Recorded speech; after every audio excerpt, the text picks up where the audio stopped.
Hello and welcome to the Havenwood. Thank you for dining with us tonight. You'll see the menu here is separated into sections. We have the sacks and packs. Light, of course, you'll want to make sure you bring some light into the dungeon. Food and drink, specialized items. You'll see here your holy symbols, holy water, thieves' tools, grappling hooks, tools and other adventuring gear as well. Once you've finished selecting from some basic items, we have here, of course, our weapons, and you'll see it's even sorted and separated a bit. Your sharp and stabby, which of course would be for your fighters, and some thieves and wizards might find a few small items there. Your ranged, and then the blunt for the more delicate palate of the cleric.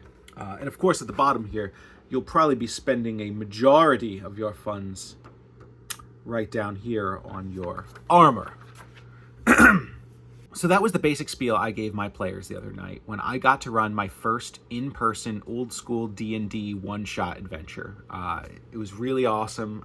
We got together in person with props, and one prop I think really leveled up the game was these menus.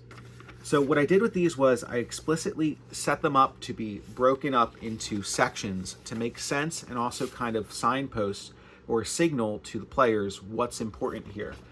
So that they could kind of start, okay, you might want some kind of pack if you're bringing back some kind of gold. You probably want light. The fact that light has a whole section here, obviously it's going to be important in the dungeon. Your specialized items, a little bit smaller here, and of course some of the other stuff.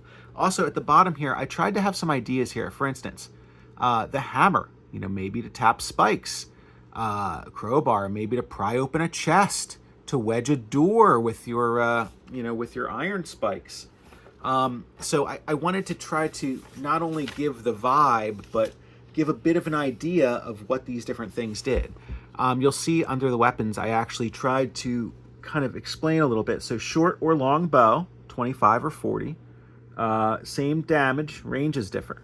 Crossbow, same damage, longer range, costlier ammo.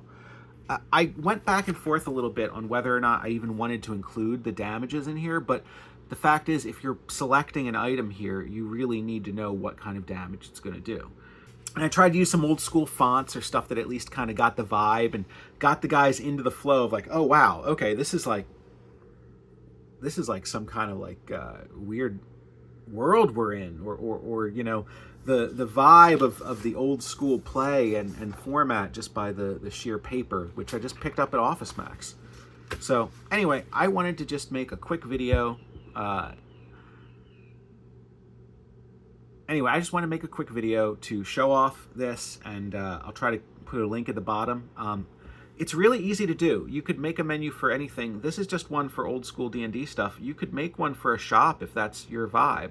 But there's templates on Google Docs and all over the internet, I'm sure, for small businesses to make menus. And I saw another creator had an idea about visitors guides, Astral Marmot, and suggested that you can use just online guides and templates for various visitors guides, because all these small organizations are already in need of these types of things, and with just a little bit of creativity you can turn it into something really impressive for your players that they are going to see that you put a lot of effort into it.